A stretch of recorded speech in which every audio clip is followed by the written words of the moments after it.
Tuhan yang jadi renungan kita pada pagi hari ini, tanggal 4 Juni 2024, kitab 1 Raja-Raja 20 ayat 1 sampai 22. Berikutnya Samaria tertolong dari kepungan. Ben-Hadad Raja Aram mengumpulkan seluruh tentaranya, 32 orang raja bersama-sama dia beserta kuda dan kereta. Lalu ia maju, ia mengepung Samaria dan memeranginya. Kemudian ia mengirim utusan ke kota itu kepada Ahab, Raja Israel, dengan pesan, beginilah pesan Ben-Hadad, emasmu dan perakmu adalah milikku, dan juga istri-istri dan anak-anakmu yang cantik-cantik adalah milikku. Raja Israel menjawab, katanya, seperti bicaramu itulah, ya tuanku raja, aku ini dengan segala yang ada padaku adalah milikmu. Sesudah itu utusan-utusan itu kembali dan berkata, beginilah pesan Ben-Hadad, memang aku telah menyuruh orang kepadamu mengatakan, emas dan perakmu, istri-istri dan anak-anakmu harus kau serahkan kepadaku.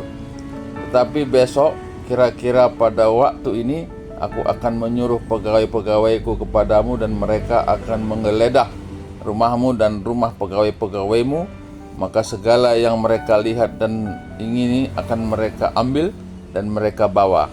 Lalu Raja Israel memanggil semua tua-tua negeri itu dan berkata, camkanlah orang ini mengikhtiarkan kecelakaan kita, sebab ia telah menyuruh orang kepadaku meminta istri-istriku, anak-anakku, emas dan perakku, dan aku tidak menolak memberikannya kepadanya.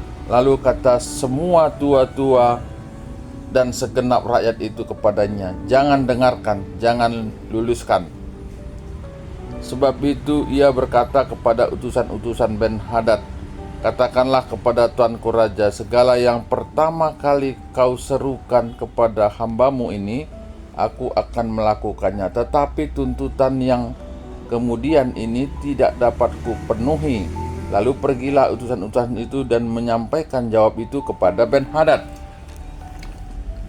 Ben-Hadad menyuruh orang kepada Ahab dengan pesan, beginilah kiranya para Allah menghukum aku, bahkan lebih lagi daripada itu, jika rakyat yang mengikut aku masih dapat menjemput segenggam penuh debu puing Samaria.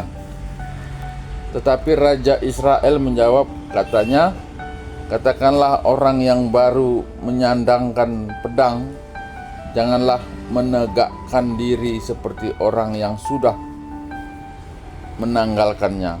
Segera sesudah Ben-Hadad mendengar perkataan itu, pada waktu ia sedang minum-minum dengan raja-raja di pondok, berkatalah ia kepada pegawai-pegawainya, aturlah barisanmu. Lalu mereka mengatur barisannya melawan kota itu. Tetapi tiba-tiba tampillah seorang nabi kepada Allah, kepada Ahab, Raja Israel, serta berkata, beginilah firman Tuhan, sudahkah kau lihat semua orang yang sangat ramai itu, bahwasanya pada hari ini aku akan menyerahkan mereka ke dalam tanganmu, supaya engkau tahu bahwa akulah Tuhan. Lalu bertanyalah Ahab, dengan bantuan siapa? Jawabnya, beginilah firman Tuhan, dengan bantuan orang-orang muda pengiring, kepala-kepala daerah. Tanyanya pula, siapakah yang akan memulai perang? Jawabnya, engkau.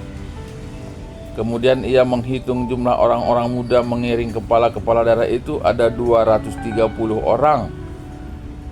Ada 232 orang banyaknya, dan sesudah mereka itu ia menghitung jumlah seluruh rakyat, yakni segenap orang Israel. Ada 7.000 orang banyaknya. Lalu mereka maju menyerang pada waktu tengah hari, Sementara Ben-Hadad minum-minum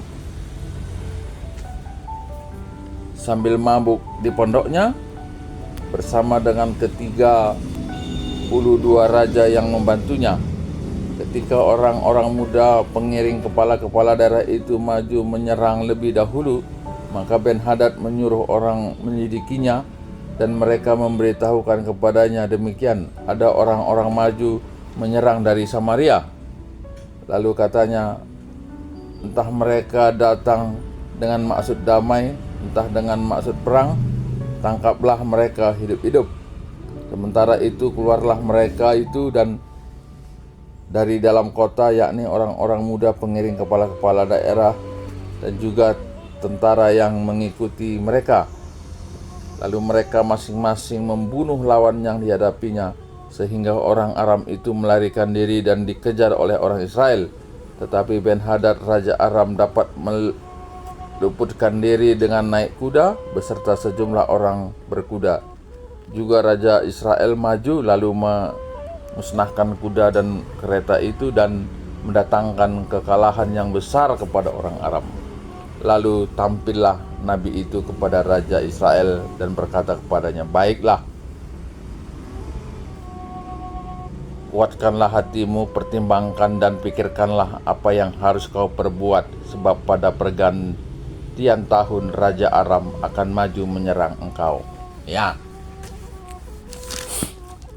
jadi ini satu peristiwa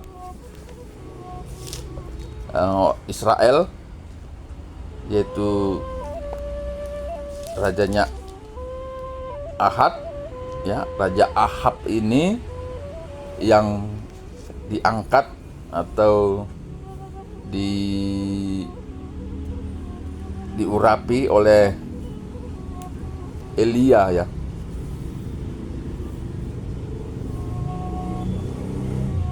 Elia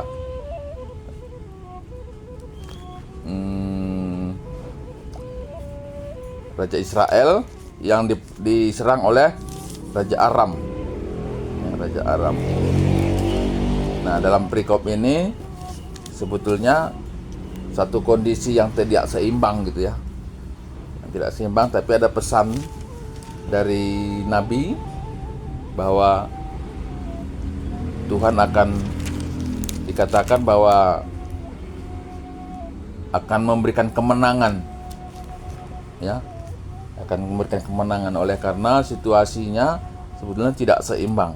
Tapi Nabi berkata supaya firman Tuhan, supaya engkau tahu bahwa akulah Tuhan, gitu ya, untuk akan memberikan kemenangan, ya, akan memberikan kemenangan. Nah, ini juga jadi perenungan bagi kita, ya, mungkin kita juga pernah mengalami hal yang semacam ini, yang mungkin dalam perhitungan kita tidak mungkin, tapi justru mendapatkan kemenangan demi kemenangan, dan itu sudah pastilah karya Tuhan.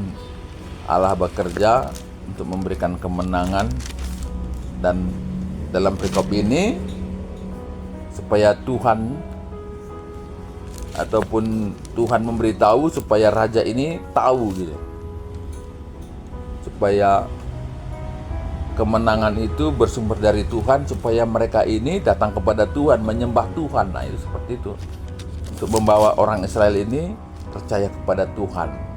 Nah, seperti itu. Saya kira ini juga menjadi perenungan bagi kita bahwa sebetulnya ya segala sesuatu terjadi oleh karena seizin Tuhan, dan Tuhan akan selalu bekerja untuk mendatangkan kebaikan bagi siapapun yang percaya. Nah, saya kira ini juga jadi renungan bagi kita untuk tidak terpengaruh dengan hal-hal yang lain, bahwa segala sesuatu tidak akan terlepas dari kendali Tuhan. Berbahagialah orang yang renungkan firman Tuhan siang dan malam, oleh karena ia akan tumbuh seperti pohon di tepi sungai yang berbuah pada waktunya, daunnya tidak akan pernah layu, dan apapun yang dilakukannya akan berhasil. Amin.